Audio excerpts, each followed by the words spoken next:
Okay, good afternoon. Welcome to the PhD Wisdom Talk. We'll start in a few minutes. We'll just give attendees a little bit of time to log in and get ready. Narusha, are you here? Yes, Prof, I'm here. I'm trying to invite Dr. Saidal. I think he's having some technical issue. Just give me a few minutes, Prof. I'm also having technical issues as well. I don't know what it is.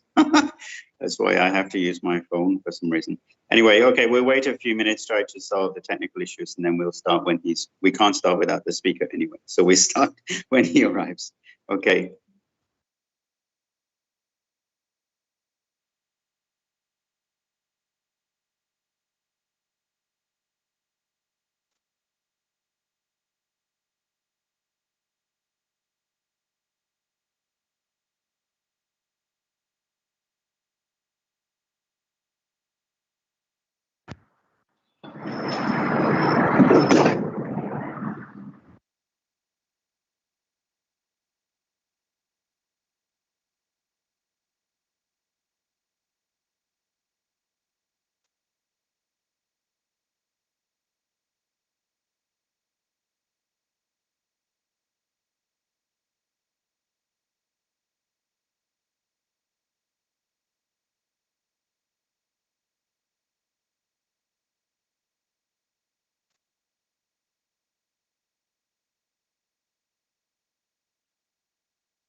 Yeah.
Are we ready, Narusha?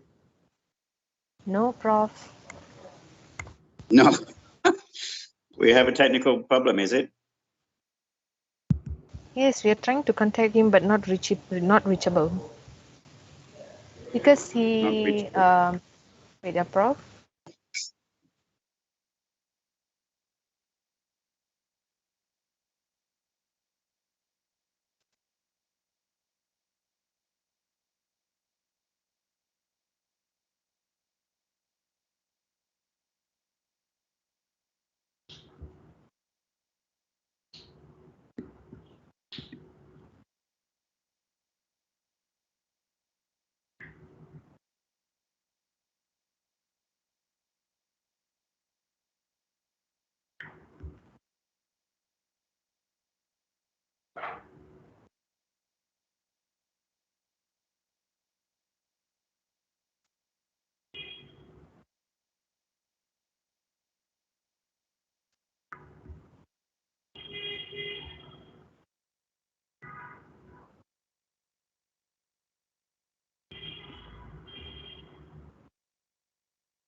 Okay, everybody, we're having a little bit of a problem contacting the speaker.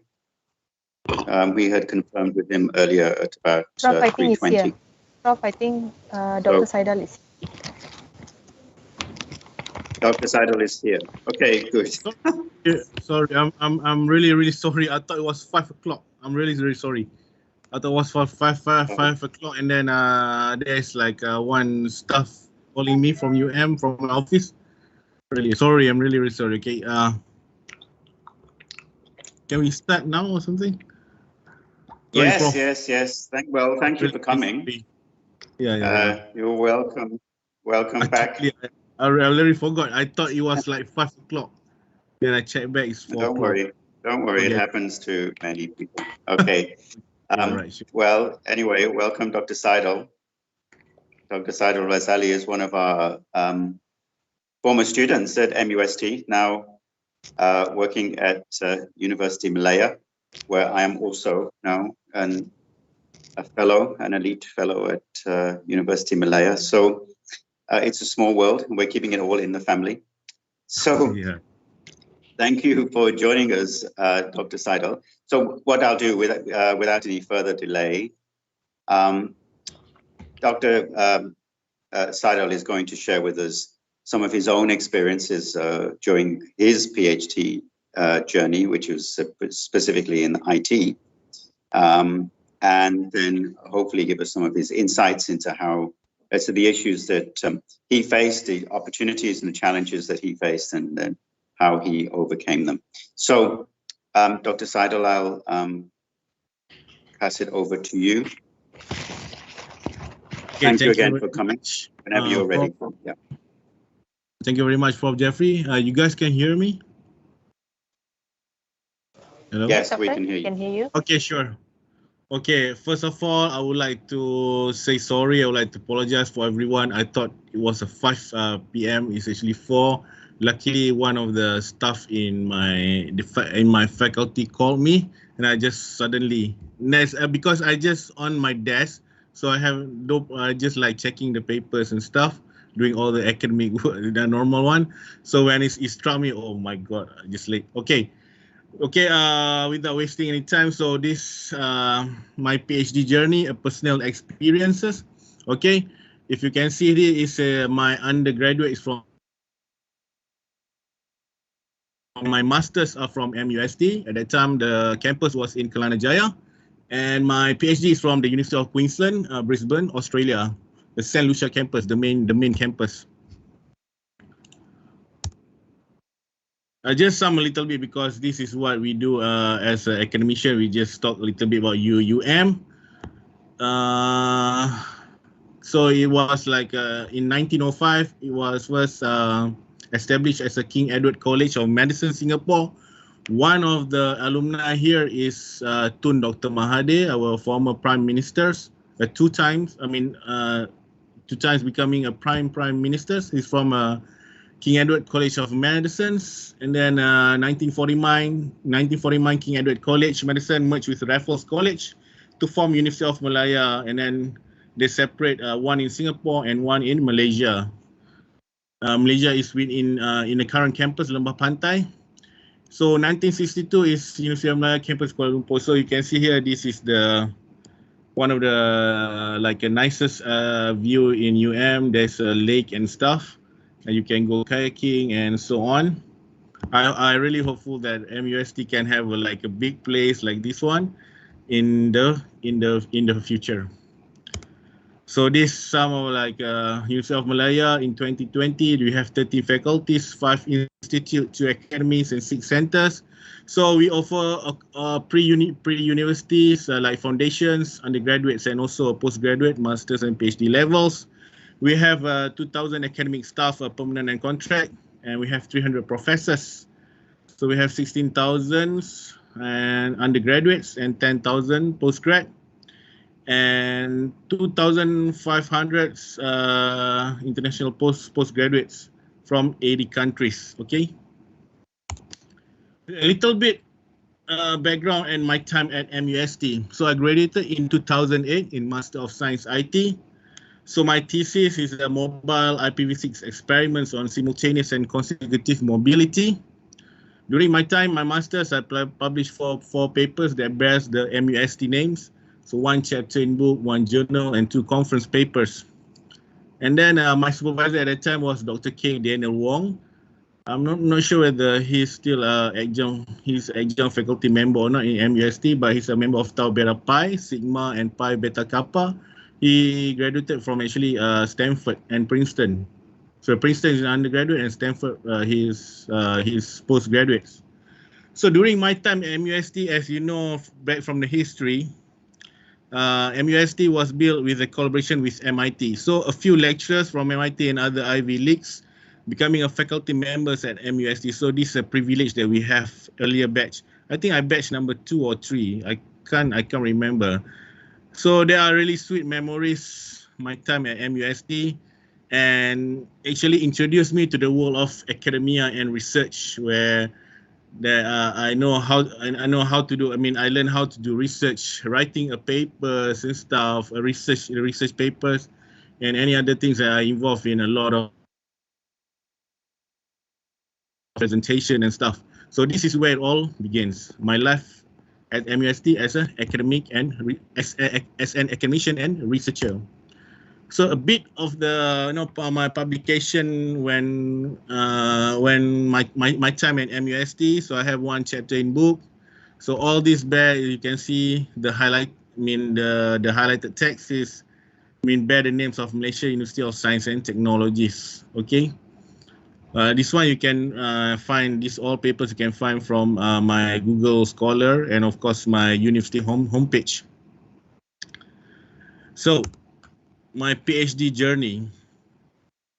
So I want to share my personal experience undertaking my PhD studies during I was in Australia. At that time, I was a scholarship from Public Service Department and University of Malaya. So I went to the School of Information Technology and Electrical Engineering in University of Queensland. So I will discuss some of the issues that arose throughout my journey, okay, which you might be able to relate to. I mean, everyone doing their PhD have their own set of personal experience or reflections. So, but some of it like related to each other. Some of it is a general things that all PhD students will be experienced, okay? And then I will highlight some of the highs and lows during my studies. Of course, it is not a straight line. It's always a curve, okay? A learning curve.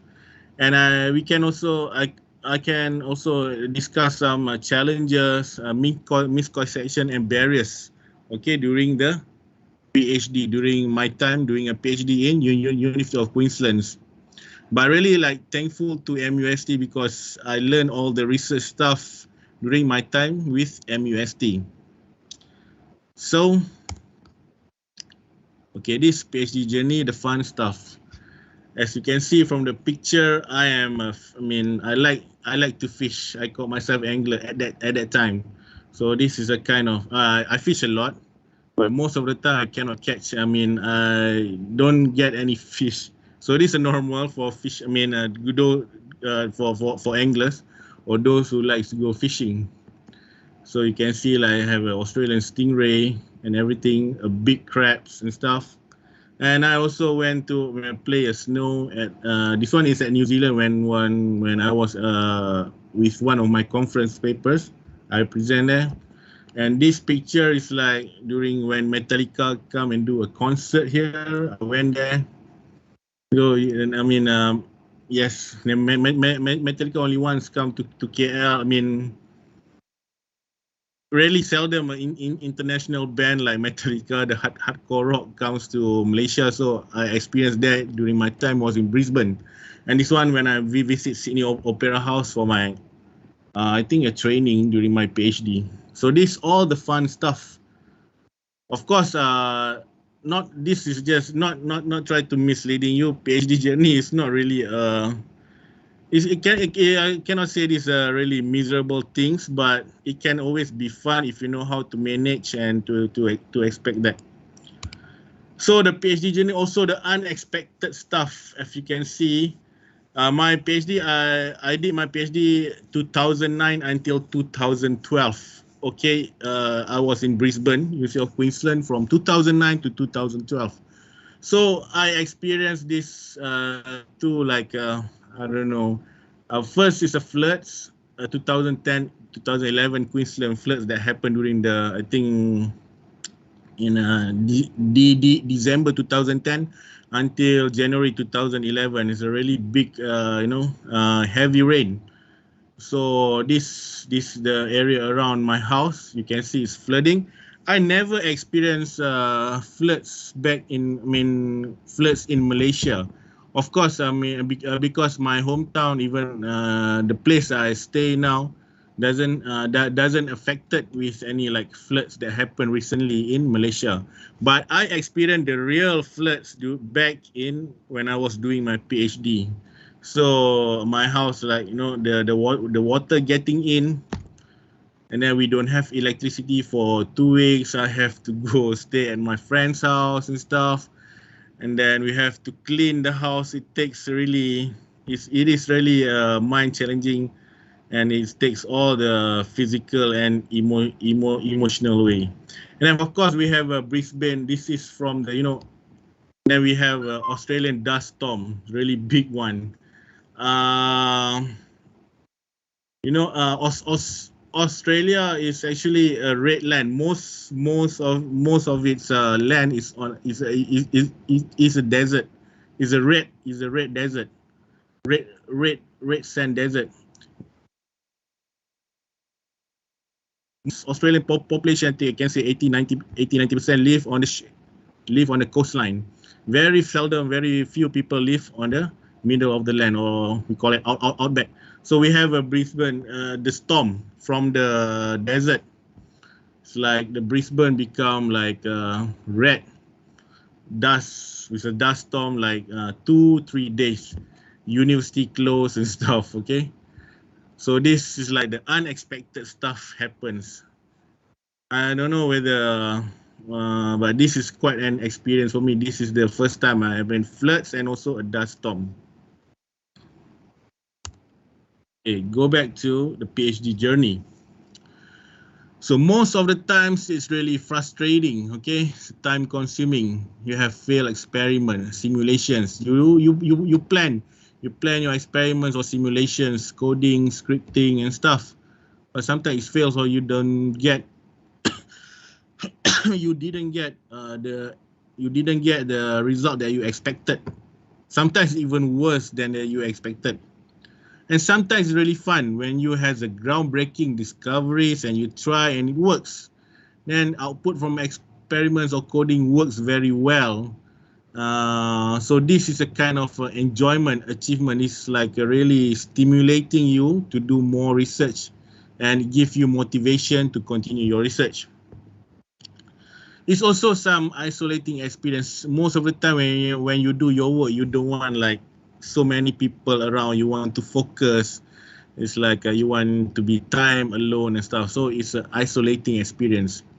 You must be strong mentally. It's a different kind. It takes a different kind of determination or craziness to finish your PhD. And then you set your own time. This one is can be beneficial for you, advantageful, but it can be also like can set you apart from doing your PhD. You set your own time. You set your own pace, your own time. Some of the weeks you have to work until midnight. You start early in the morning, start until midnight because you're doing some simulation, experiment, try and error and stuff. And try your best to avoid procrastinating or delaying your work, or I don't want to do this, just do it at later time. It's very dangerous, okay? And then at some point you feel that you really want to give up, okay? You really want to give up. But any milestone achievement, like I say, when you have some groundbreaking discovery, your experiment works, your outputs very well, your coding, your scripting, your programming language work, it's really rewarding. And actually can be fun, okay? It's not all misery and bleak. It also can be fun. So it's a mix of everything when you do your PhD.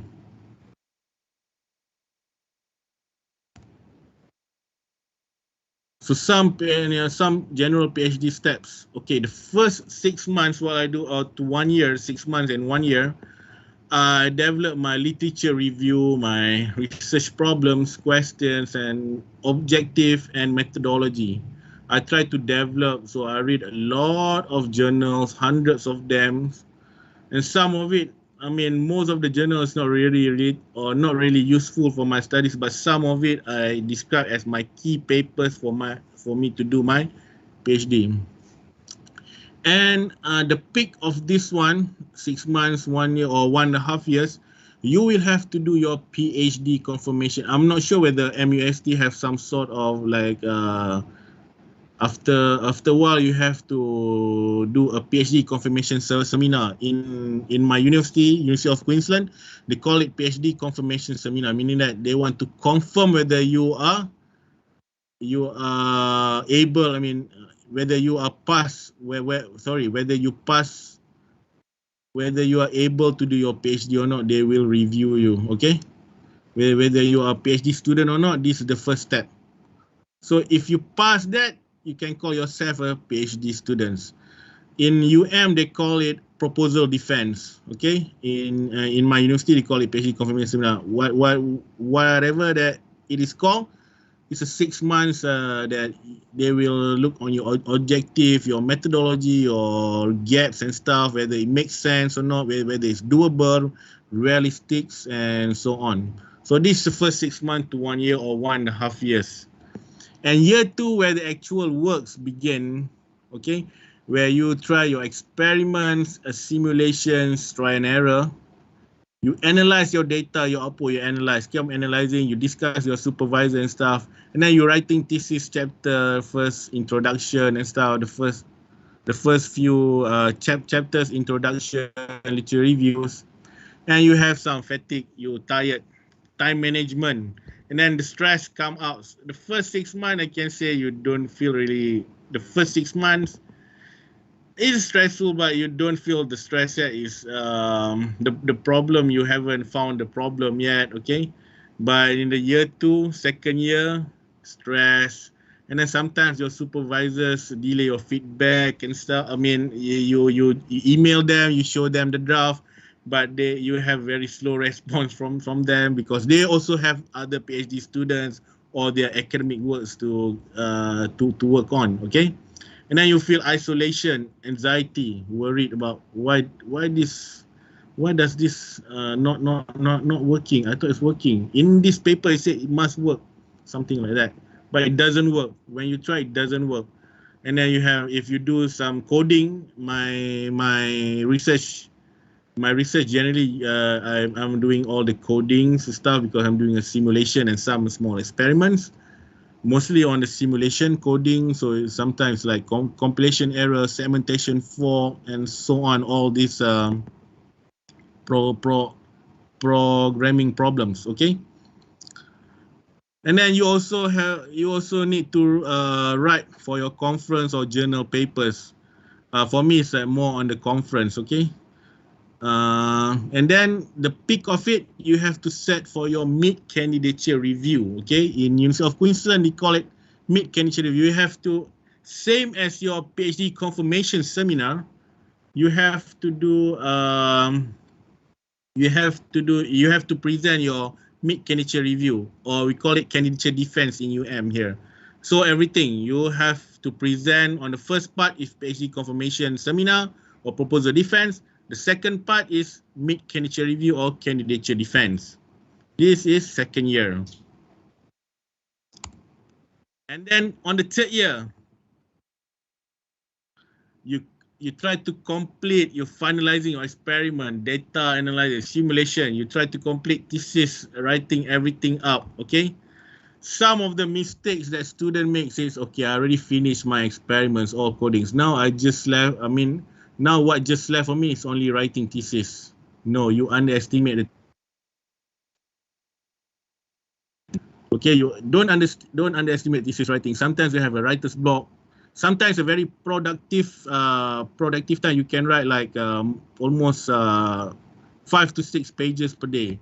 And sometimes in the whole like 2-3 days, you can only write like 2-3 sentences or only 1 page. Even that is not really satisfactory. You have to delete back and then you to rewrite again and so on. So don't underestimate the thesis writing. Although you have finishing all your data analyzing, experiment and stuff, don't underestimate the thesis writing, okay? And then this part, you have to go for thesis seminar. Again, you have to present, okay? Whatever you go for thesis seminar, this is before you submitting your thesis. We call it thesis seminar in both University of Queensland and also UM, you call it thesis seminar. So it's just like to confirm that you are ready to submit your thesis on your year 3 or year 4. And the final stage, preparing for Viva, and of course, post-Viva, you have to do correction. So, overall, this is PhD journey, all of this, okay? All this you have to manage all this anxiety. I mean, writing, Viva is like the end of it. I mean, the end of hard work, stress, a lot of energy, isolation chapters, time management, motivation, work-life balance, everything. Okay. You want to catch some deadlines and stuff. Disengage with society. So this PhD journey is all of this. You must know how to manage time is very important. I mean, managing time is the most important, I guess. And then you must have determination, and sometimes you have to, and a little bit of luck, I said, sometimes. And PhD journey, for me, this is number one enemy. It's procrastination and lack of motivation. Okay, of course, what sometimes like when I do my PhD studies, the thing that distract me is my social media. Like, okay, if you want to do your research, please switch off all your social media.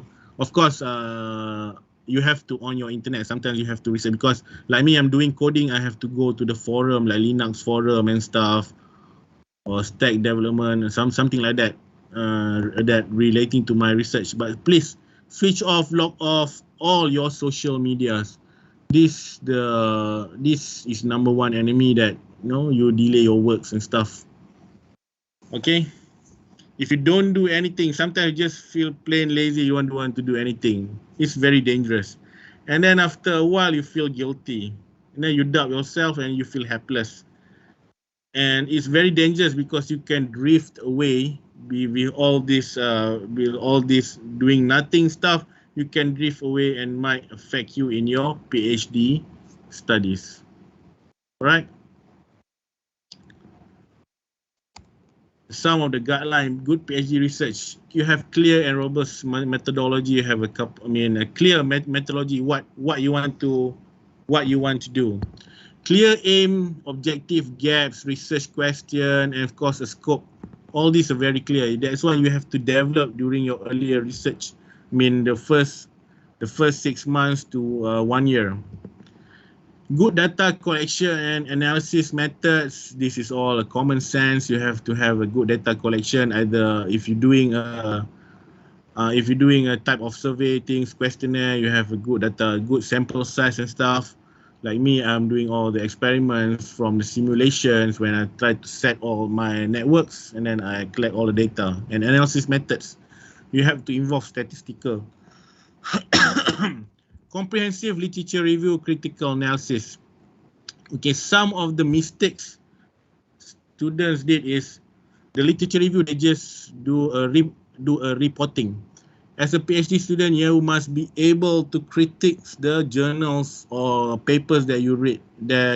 Okay, you must have you must know the what's the pro and cons, the strength and the weakness of the papers that you read. This is the critical analysis of the literature review. So well presented, interesting findings. Strong validation. I mean, you have to validate. Of course, if you do like if you want to simulate, like me, you want to simulate a really big network with 1,000 nodes. I have to do a validation first. I try with a simple number of nodes in network, like 3 or 4 or maybe 10. If it works, maybe it can work with a much bigger network size area. And then good use of appendices. If you have a good appendices, you make a good use. Original findings. Your research must be original. Okay, don't plagiarize or don't plagiarize. This is a serious crime in academics. Plagiarism is very serious crimes. Okay, appropriate structure of chapters flow. It's like if you like, you're reading a novel. Okay. Any novel that you are, science fiction novel or romantic novels, is have a flow. It's have some introduction, they have a flow until at the end of the story. So must have that flow. It's like interesting, like it must be interesting, like reading a novels, although thesis is not a novels. So writing style must be exciting. I mean, of course, you can use the tools to You can use the tools to improve your writing. Evidence-based, strong theoretical underpinning is okay. This one, some of the students make mistakes when they report their findings or outcomes. They just show, okay, my methods works. It's improved. It has improved tremendously. The efficiency improved and so on. Okay. But actually, they don't explain in depth in theoretical. Yes. Yeah, feel free to interrupt me if you have any questions, okay? And contribution to knowledge clearly described and works can be published in index journals, all right?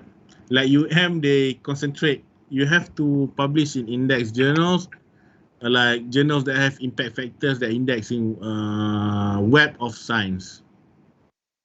So this is the characteristic of a good PhD research. This is all a common sense.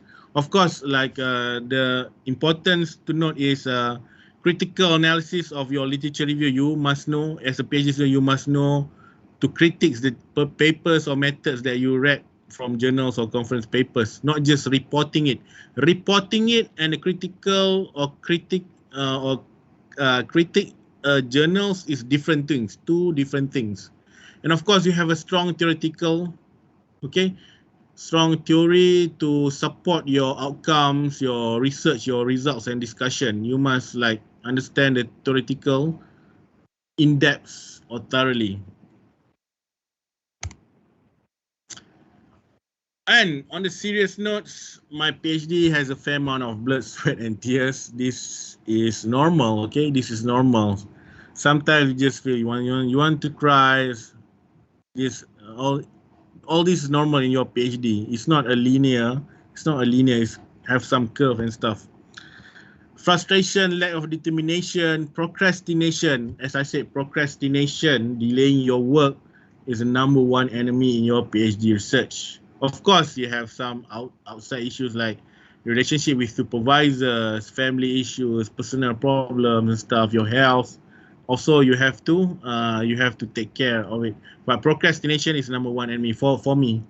Distractions, okay, doing PhD like outside from Malaysia, I have a privilege of not attending any family events, okay, family events like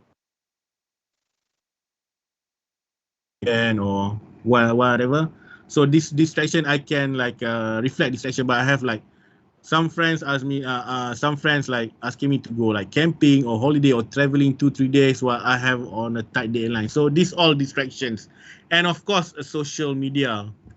Okay, it's all distractions in during your PhD studies, and exhaustions, tired, fatigue. So you need to manage it wisely and try not to drift away. It become dangerous. I mean, if you just leave it without solving it, your problems. So there was a time I have a sleepless night. Okay, due to error in code scripting, on the tight deadlines, my supervisor is asking me, "Where's your work? What happens? What's the update?" So a sleepless night. I even like miss at one time I missed two stops from my bus because cannot think straight. I'm thinking how to solve this and so on. So I missed two bus stops and I have to take back. I have to take the bus on the other side to go back to my home, from my university to my home, okay, to my flat.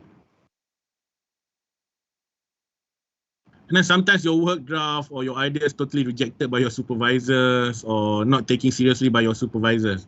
So you feel frustrated. You have to manage that as well. And then sometimes seeing your mates, seeing your colleague doing their PhD smoothly. He has good results. He goes his papers accepted and so on and so on. So feeling that feelings actually like very frustrating when you compare to your works. Got rejected. Supervisors are not happy with your work and stuff. The results are not so good. So this is the time you have to manage. And then you have to think carefully, investigate what happens to your studies. So anxious thinking, what if I fail to do this? So this is the biggest fear that because of course the fear of failing PhD is real. Okay, there are some my colleague that I know fail their PhD, doesn't finish their PhDs and stuff. It's a wasting of time and money.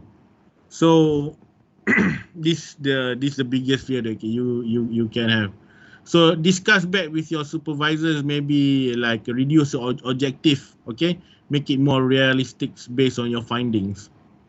So I a couple of times considered of giving up my PhD studies because all those problems. But more than once I get it through, okay? I mean my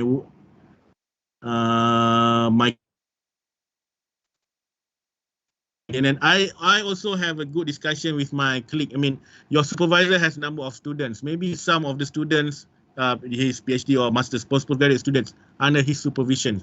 Maybe they can help you. Okay, maybe they can help you. Sometimes it's good to ask for the help. Okay, sometimes you stuck at it. Maybe your friends or your clique, your network have a solution for that. So do not afraid to ask for helps. Okay, so you can get it through. If I can get it through, so can you. Everyone, I mean, there's a lot of people passing their PhDs. Not so many. I don't have the statistics. I don't have the statistics how many failed their PhD, but there are so many people that pass their PhDs. Of course, with blood, sweat, and tears. So release your stress. Reward yourself whenever you solve. Okay, some significant problems that, oh, my coding works, oh, I have a good, oh, my script works. Yes, this plot is I want. Okay, are you achieving significant milestones? Okay, reward yourself. For me, as you see from my earlier slide, the fun stuff. That is what I did. Okay, I go fishing. And then I go traveling. The good thing about doing your PhD, you set your own time. And if you had like if you achieve your milestone or you can solve a significant problems. Sometimes you can go because travel on off-peak period is cheaper. Okay, so there's some promotion on it. So if you solve that, if you achieve or you solve some significant problems or achieve a milestone in your research, reward yourself, okay, with your hobby and stuff. For me, when fishing and traveling, the good thing is you don't have to strict yourself with the on peak or off peak time during your holidays. You can just go when the travel is cheap. You know what I mean?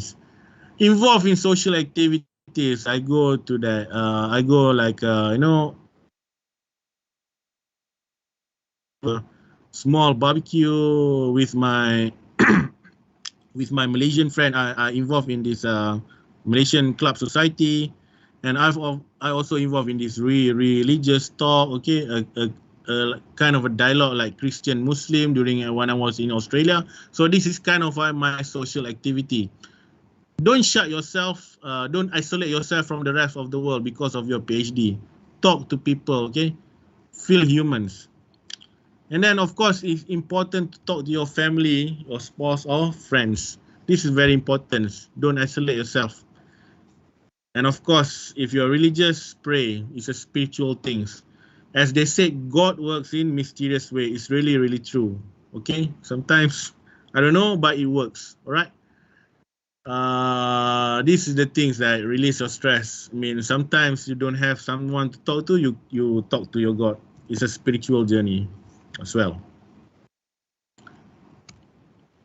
So tips for successful PhD. This one I pick it up from others. Like, okay, but I conclude by myself. Never submit a papers, okay, a PhD thesis without the approval of your supervisors. Of course, you can submit your thesis. Let's say your supervisor does not agree with your research or results, but you have a strong points to submit your thesis. University allow you to do that, but of course, it's a very difficult. it is a route that you don't want to take. Okay, hopefully you don't have to take that route.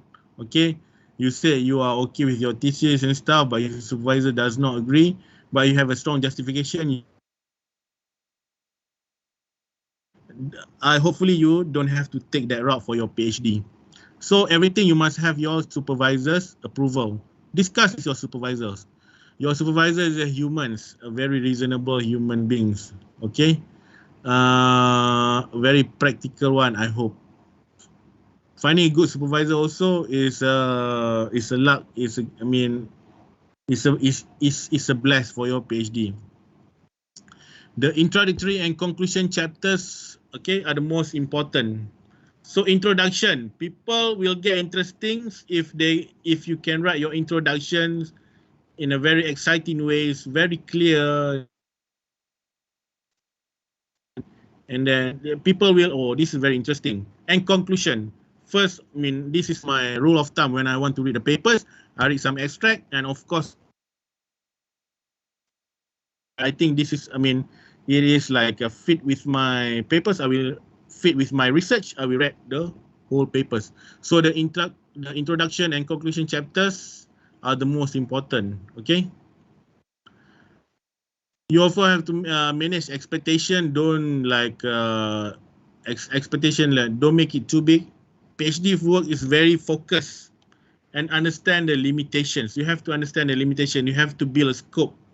This is the limit of my works. I don't go beyond that. So clearly define the scope and your limitations, and of course your expectation. So the research methodology or chapter should be clearly written and justified, like qualitative or quantitative, or if you into that sort of research. Experimental setting is very important, because in science, okay, I talk about in science, the duplicity, the duplicity, try to replicate your experiment is very important for the peer review in science. So you have to, your configuration, your steps, your setting, your experimental must be very clear. Data collection must be very reliable data. And of course, a good research must put some statistical analysis. Like my research, my thesis, I set some confidence interval. I put the computer distributed function CDF and also a PDF as well. You must have a statistical analysis so that your result will be more confidence, more accurate. Okay. Research findings should be rigorous and statistically proven if possible. So rigorous means that you have to provide in-depth or thorough explanation of your results. Statistically proven, like I say, must have some statistics. Okay, how many the sample size, your must have a confidence interval, the CDF, the PDF, or any other ANOVA or regression and stuff. All that kind of statistics depends on what research you are doing. So the literature review should also be comprehensive, as I mentioned, for critic and not reporting. You must be able to critique the papers that you read, not just reporting. Okay, this paper is doing this and that. It's not, you must know the pro and cons. Okay, and proofreading is also very important. Keep on proofreading. Keep on reread your papers, your thesis and stuff. Look for minor typical errors, and look at the acknowledgement. You have to acknowledge your labs, your grants, or whatever. You have to acknowledge that. The clear abstract is very important. The first thing people read is abstract. It must be clear, it must be interesting. Referencing based on your kind of APA or MLA or Chicago, Vancouver. So you have to read your thesis guidelines from your universities, and numbering. Some people, the equation must be numbered. Okay, the numbering, you must proper number 1, 2, or section 4, section 4.1, all this numbering. So reread again your papers or your thesis again and again, so that you can have a good one. Not I can say, so that you can avoid all this minor error or grammatical errors, or any other stuff that you can find on. So find a topic that is realistic. I'm not saying like some of it like really groundbreaking Nobel Peace type of research, but of course you have to be realistic and relevant and within your expert domain. Okay, within your expert domain. If you don't have that, try to go training or learn. There's a lot of tutorial on YouTube. Like me, I'm doing all the coding stuff. There's a lot of tutorial YouTube. Like if you go into the blockchain, how to be a blockchain developer, there's a lot of tutorial YouTube. Or you can also go to Coursera or any other like this one. They are free, but if you want to take exams, you have to pay some nominal fees. Work with your fellow PhD students or groups. You have, of course, your supervisor have this. Have a master or PhD students and groups. Do like a weekly, monthly meeting and so on. Work with them because sometimes you have some research overlap. Yes. Okay. Work closely with your supervisors to get full support. So this is a common sense. Undertaken through critical review. I already mentioned this.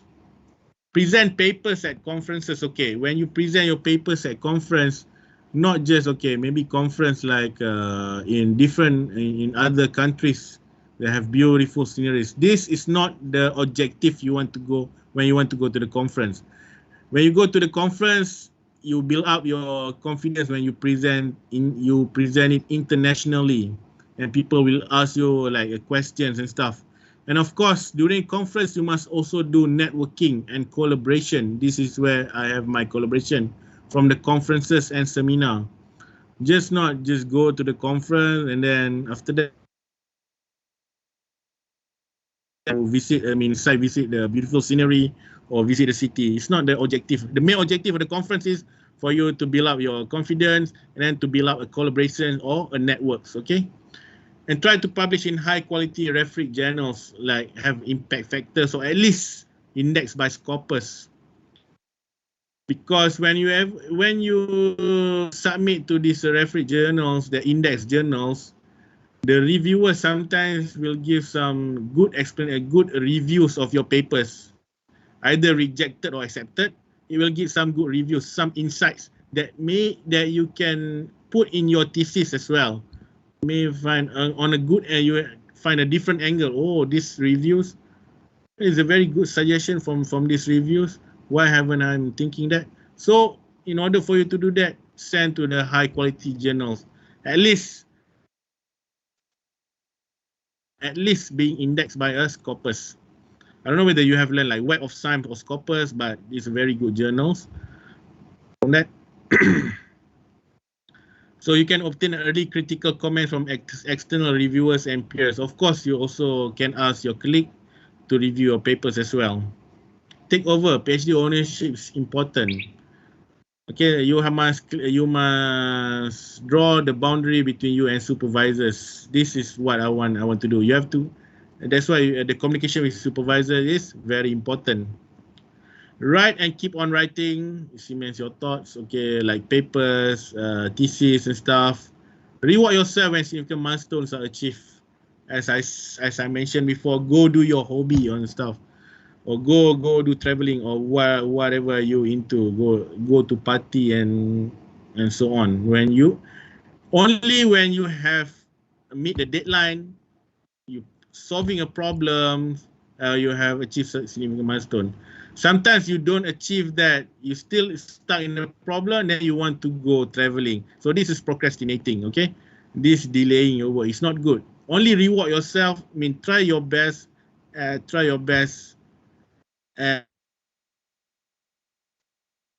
Solve the problems or to achieve a milestone before you reward yourself.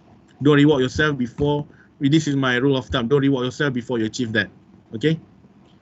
Okay, make sure you know how to explain your result, not just show it. Sometimes, okay, when I become a panel, this is what my supervisors, my former supervisor told me. And of course, when I become a panel too, some students just say, okay, my works, my methods works, my approach works. So you can see this, my approach works. The efficiency like improve like 20%, 10%, or whatever number the improvement the improvement percentage shows, but they are unable to explain how or why. Why does your methods improve? How does your method improve?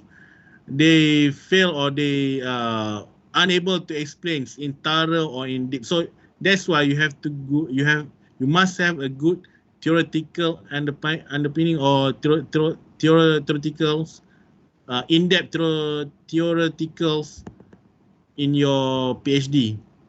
Of course, to achieve that, you must have a you must be able to critique, and you must have a strong background theories for that, like mathematical or scientific theory. You must have a good fundamental background theory for your PhD. Not just report, okay, my methods work, my methods have improved this and this, efficiency increase, accuracy increase, but you are unable to explain. This is where during Viva I always wait. If the students fail to explain this is where I become, I really want to ask in depth until they like sweat all during the Viva. They will like get sweat all over. Make sure you know how to explain your results in depth and thoroughly. Things not to do: prolong a PhD, procrastination, as I said, number one enemy. Take long breaks. I just want to have. This one is too difficult. I want to take a rest. Then you take a rest forever, and it's difficult to start again if you take a rest. You take a rest for like say you go back to your home country for 2 months. You're not doing anything, and when you come back, it's really difficult to start again your PhD research. Or depends 100% on your supervisor. Anything you want to ask your supervisors. I mean, you must also be independent, okay? Sometimes your supervisors can help. Not much. If you get a good supervisor that really know a technical about your works, it is good. Sometimes supervisors maybe just have a surface on that problems. They don't have a good technical. So everything depends on you. Actually, you have to do. You don't expect your supervisors to show you how to code or how to do the experiment, how to handle the labs. You don't expect that, okay? But your supervisors can show you how, like the guidelines and stuff, and see what's the weakness. They can suggest you, and then they will correct your draft and stuff. Not in sync with your supervisors. Your relationship with your supervisor is very important. Try to maintain that. It's actually a blast if you get some. There's a story like supervisors bullying the PhD students, and then there is even case in US students like going suicide for that. Hopefully you are not in that. Hopefully you don't have to go to that route. Okay. Hopefully you are blessed with a good supervisors. If you're doing in MUST, I know all the academic members of MUST is a very good person, very liable, and very realistic human beings. And don't think your supervisors know everything, okay? Your supervisors have a lot of works. They have sometimes they have more than 10 PhD students. They have to take care. So your supervisor is not superhuman. He cannot possibly know everything, okay? But he can help you. Have a poor time management. When you are supposed to do your work, you go to party or you go traveling, spend 2-3 days like traveling or take holidays, or just procrastination or watch Netflix. Season 1 to that, okay? Have a poor time management is very dangerous. Lost focus or direction, also very dangerous. You must always stay focused and plan your direction.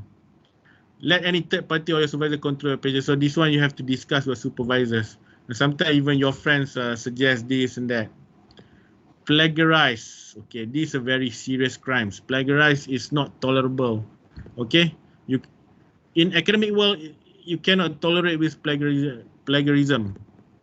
There are some cases even the person have been awarded with PhD, and then maybe after a couple of years, it looks like, okay, oh, this is actually plagiarized from these universities and so on. Some universities take that PhD reward back, okay? The reward, what's the word? I mean, the PhD is cancelled, okay? If you plagiarization is very serious crime in academics, okay? So don't plagiarize. Okay, there's a cases, as I mentioned before, being awarded PhD, but someone somehow along a couple of years, they look back at the thesis, this thesis actually plagiarized from other universities and stuff, most of it, they can take back the PhD reward, okay? Underestimate the writing up period. As I said, you finish your experiment, your data analysis, so okay, I want to have I want to relax, have a good time. Don't underestimate the writing, the thesis writing, okay? It take a lot, actually occupy a lot of chunk of time in your PhD studies. Don't underestimate the writing thesis, the thesis writing. Takes a lot of your time actually. Of course, you're good in English, it will be very beneficial for you. Okay? Ignore the importance of meeting your supervisor on a regular basis. You don't see your supervisor for 1 year or half year. It's not very good. You don't have your communication. Don't expect if your supervisor asking you, it's not a very good thing. You must always be proactive, not reactive. Proactive asking, okay, Dr. Prof, this is my progress. Can you have a check, draft, and so on. Don't take criticism. Sometimes your supervisors or your friends say, this is your work. The way they say it, sometimes, hurts you. But don't take criticism negatively. Take it as a positive things. Okay.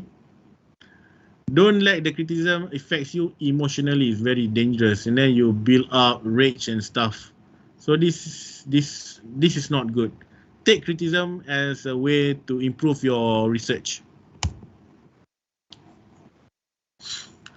So this is some tips for you to constructing your objective. Like you link always do a table. Okay, this is from my students. Of course, I'm doing that as well. Okay, you have a problem statement, you have a research question or objective. Try to map it into a table and so on, or any other techniques that you find beneficial for you that can help you in your research. Okay. So this one, like constructing objective, you have a problem statement, like let in-depth or review state-of-the-art clustering protocols. This is the wireless protocols, as well as security and energy issues. What's the objective? To study existing state-of-the-art clustering protocol for wireless sensor networks. And what's the research question? What is state-of-the-art? So this one is you try to map research question, problem statements, and so on. I know there's a lot of seminar on how to do your PhD, how to construct your literature review. For me, I'm not saying that it's not good, but you have your own PhD studies. PhD is philosophy. You have your own philosophy. It's not really a structure. Okay, you have guidelines to do this, that, A to Z. You have a guidelines. No, you define your own guidelines actually in your PhD. Of course, there are general rules that you have to follow. For me, this one helps me like doing my PhD. Map all your problems, research question, and objective.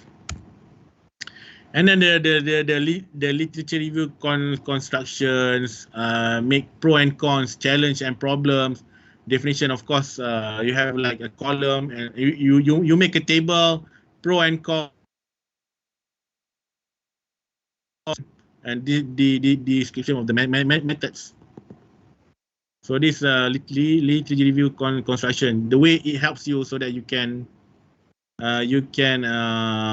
identify which literature review is good for you, which one is not that good.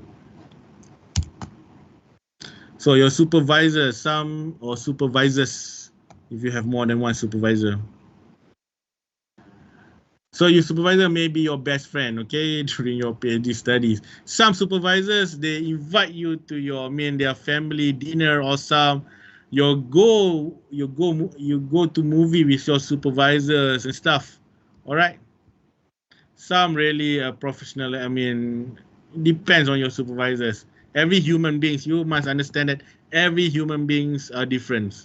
Okay, some supervisors like really cool with you, ask you like you go to the coffee together, you go to their house to have a dinner with their family and others, so on. Some supervisors just okay, you just meet them during a meeting or want to discuss your research, and that's it.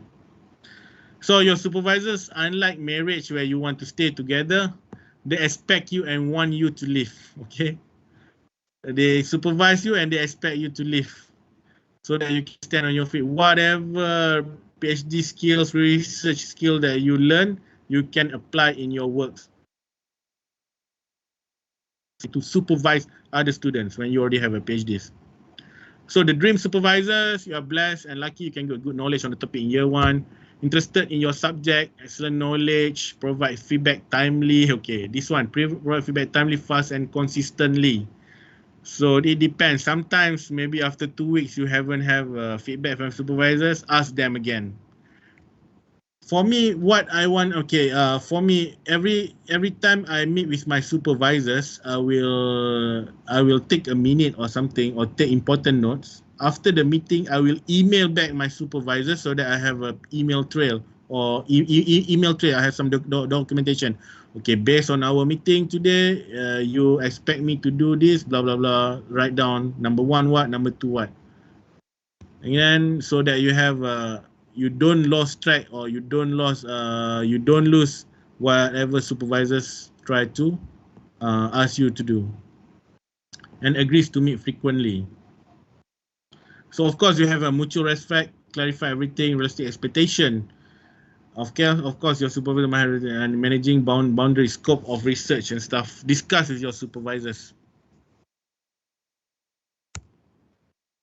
So this take from the PhD comics, okay, where this is the worst case scenario. Your supervisors, okay, don't wait until 6 months. Okay, my emails. Okay, you get my email. What email? The one I sent last week. Let me check my junk folder and so on. So of course, if you don't have, I don't know, one supervisor, Prof, I already sent you an email regarding my journal draft or regarding my thesis chapter. Can you have you checked it? Is there anything that I need to correct or something like that? Can I have updates in a very proper manners way? Okay, your supervisors. So the Viva, okay.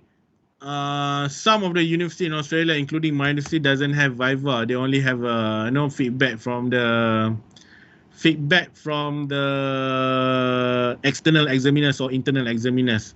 But before I go to that stage, I have like my kind of, as I mentioned before, my PhD confirmation seminar, my candidature review, and my thesis seminar. So this is kind of like a Viva, although it's all the internal panels. Okay.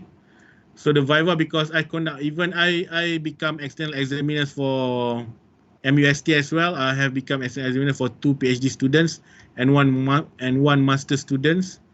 I went there physically last time is 2019 is last time. Yep.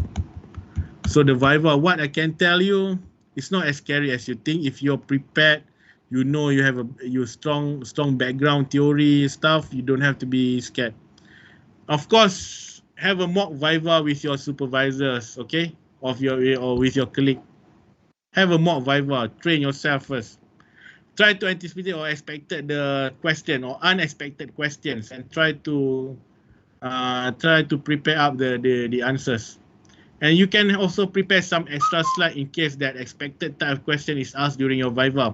There maybe you cannot during your Viva is like, I don't know, 30 minutes, 20 minutes or 30 minutes. You cannot possibly put everything from your PhD into your presentation. You have to select all those important things only. So, but it is good to make some extra slide or hide it. If you have a PowerPoint, you can hide and you can show if you want to present. Let's say the panel asks you some expected question that need that slides. You can always show that slides, all right? Make sure you know to answer your results in depth thoroughly, okay? As I mentioned, I always attack on that. I always attack. Not attack. I will ask on that. How can you explain? Based on this, you say that you based from the plot, your result improve, efficiency improve. Can you explain how and why and so on? You must be able to answer. Not just reporting your results as a better results. And remember, most panels are reasonable human beings. They are not monsters come to eat you. Okay, they are reasonable human beings. The Viva and post Viva. So the Viva may not signify the end point just yet. Maybe the internal or external have some points. Maybe you have to add some points. I only during my time from masters to PhD until now, I never see. I mean, I only have one colleague that I know, but he's doing a religious theological studies that don't have to take any revisions, pass without corrections. I only see once. Mostly a minor correction. Some of that is a major corrections. Okay. If you happens to be a lucky few that don't have to take any corrections, I have to congratulate yourself. You are very rare species. I can say that. Okay. Most of it you will have some minor corrections. So revisions are not the end of the world. You have minor is somehow is a minor. The minor itself maybe some small parts you have to change or you have to add in your thesis. And sometimes when it's really minor, some people just okay, I can do it later. Don't lose a track of time. Do it quickly, okay? Once you have the energy and you still remember your research. Final submission of your thesis until your Viva can take up to 3 to 6 months, okay? Some way maybe you forgot already your research and stuff. So while you still remember your research, do it quickly. Don't delay. Seek advice, clarification about any information that you are unsure of. Okay, you can ask the internal or your supervisors, and work with your supervision team. They will continue to support you. I have a very good. Even until now, I have a very good relationship with with my colleagues or students that under my former supervisors. They are in US, some in US, one in Canada, China, Thailand. So I have a lot of networks and stuff because most of the in Australia, you can say if you go to the postgraduates, I can say that 80% of the students are international students, really Australians doing their PhD. I mean, mostly from China and India, and some African and Asian. So really, most of the postgraduate students are from international students. Okay. Okay. Some final advice. So if you make an action plan and stick to it. Okay. Prioritize. Okay. Prioritize. Remember that it's okay to say no. Let's say if you are let's say you are Malaysian, you're doing your PhD in Malaysia. Some weekends, you have a tight deadlines and you try to solve these problems that have been bothering you. And then this weekend you have some birthday parties or I don't know, some events that is not really important that you can skip it. Just say no when people invite you, okay? From my experience during my PhD, I have my sister's wedding I missed my sister's wedding in 2012. Because at that time I was writing my thesis. My life really unorganized because I need to settle everything because my scholarship almost already almost ended. So I have to write a thesis and stuff. I cannot go back. So it's okay to say no. But during my younger sister wedding, they make it live via Skype, so I can see that my future brother-in-law at that time. So it's okay to say no. And the good things, if you do your PhD outside from your home country, you don't have to attend all these family events. So you can concentrate on your thesis. Okay. So of course, saying no, saying a plain no is not sufficient. Sometimes you have to explain why. Sorry, I have these things. I have a deadline, tight deadlines.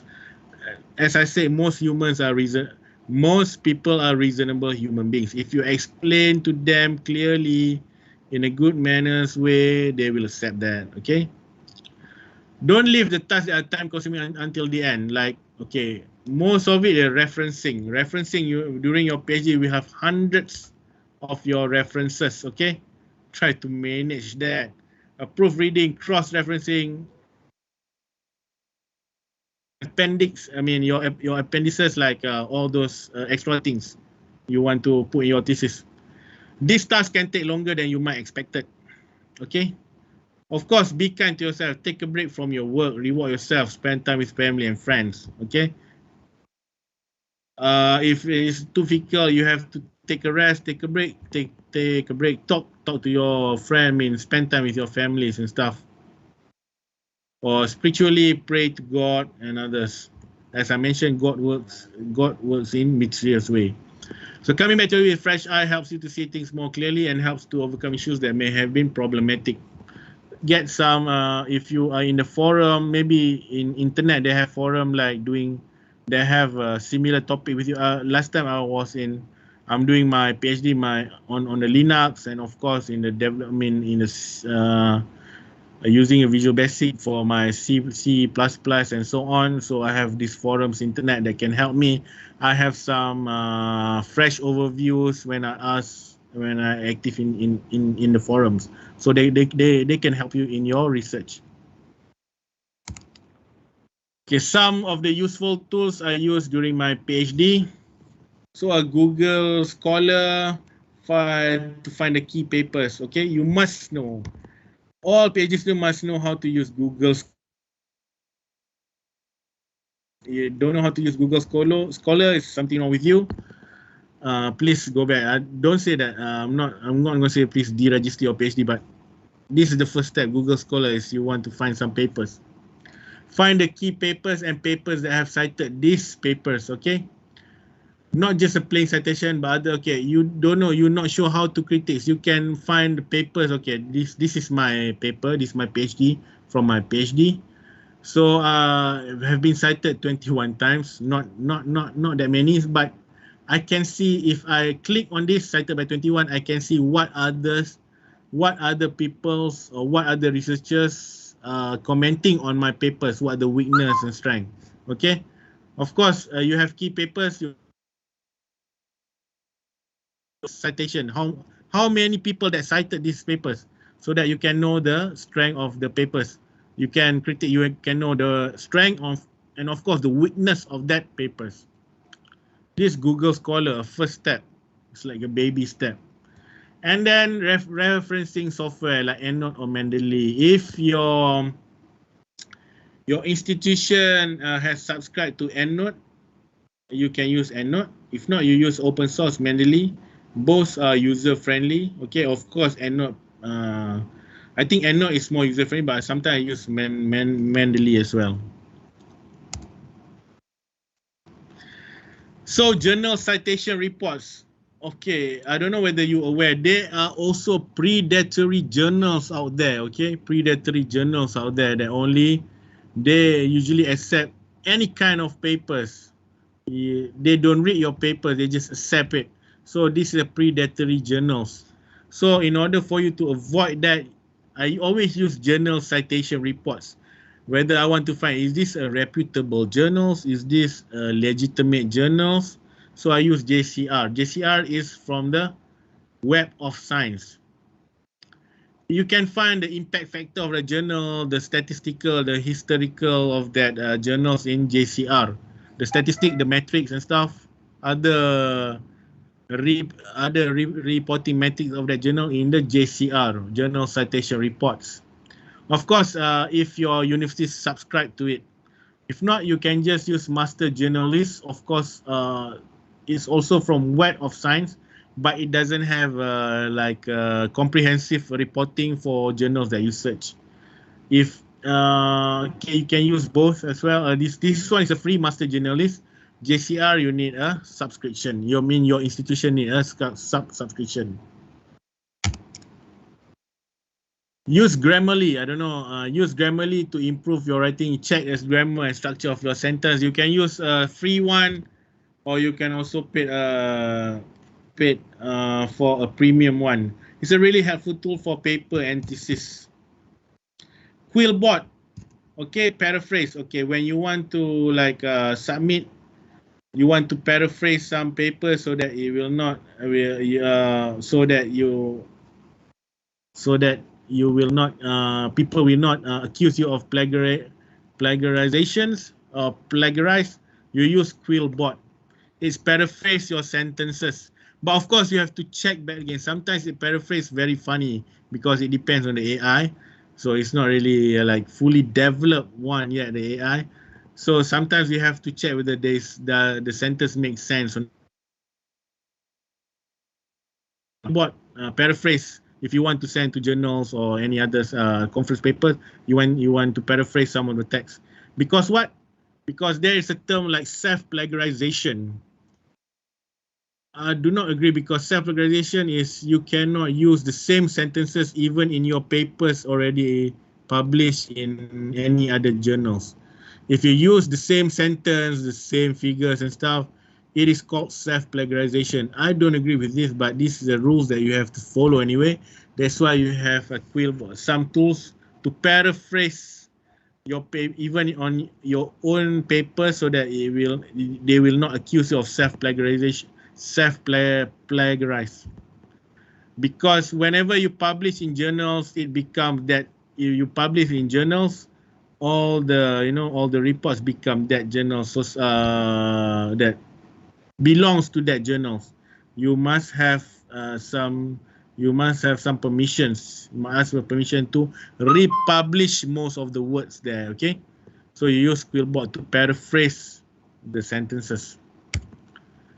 And you useful the journal finder. Okay, journal finders. When you want to submit to a journals your papers and stuff, you can use these journal finders. You can put your title, and then you can like copy paste your abstract, and they will suggest a journals for you.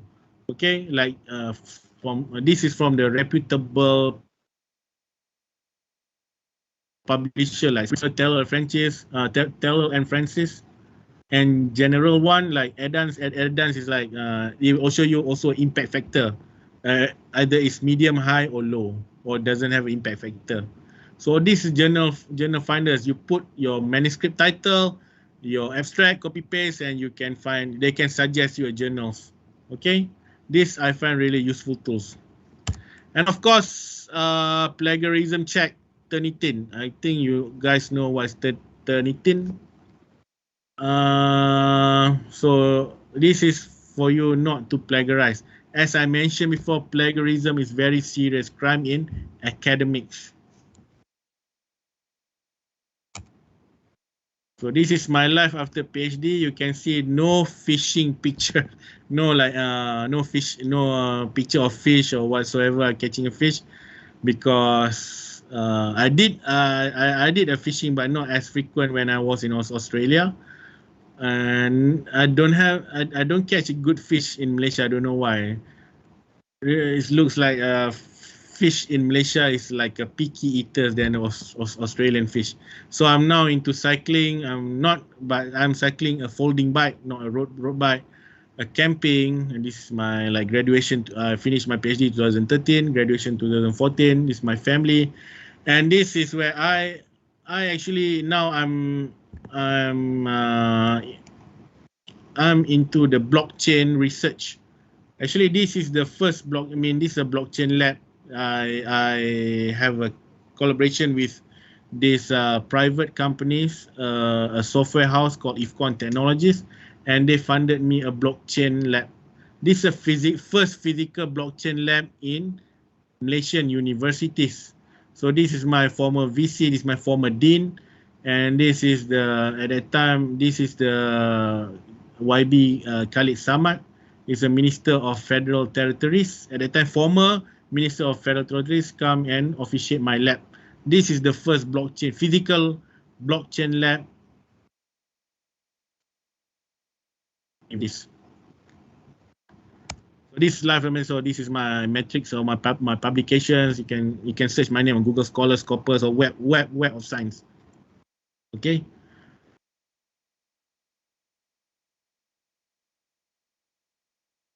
Of course, you can. If you anyone you want to contact me, you can always go to my.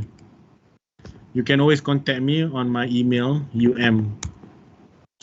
So thank you or terima kasih for listening to my PhD journey. And again, I would like to apologize for my. I thought it was 5 o'clock. Sorry, and then until I get telephone, I get someone rang me. Someone from my office rang me, so I just quickly go into this presentation. So if you have any questions, you can ask me, or just that please, my advice is please, if possible, publish your work in reputable journals or conference.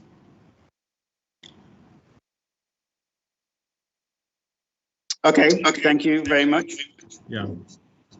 Dr. Saidal, do we have any questions from the audience? It's really good to be back at MUSD. I mean, although it's like online. I wish I can go. I wish I can go to the new campus. Well, we wish we could. Yes, we wish we could invite you to the campus. I've gone to the new campus soon, I think back in 2018.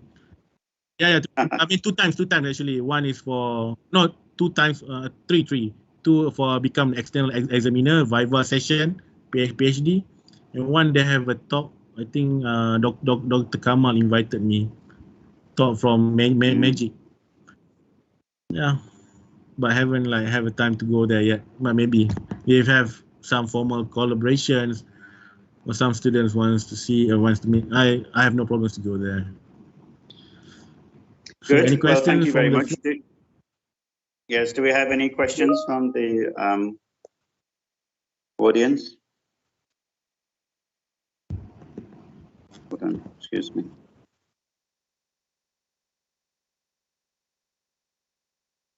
If there are no questions, because it is actually getting quite late for some of our students who join in from different parts of the world. No, it's not a problem. Thank you very much for your presentation. I found it very insightful to get observations from the perspective of a researcher.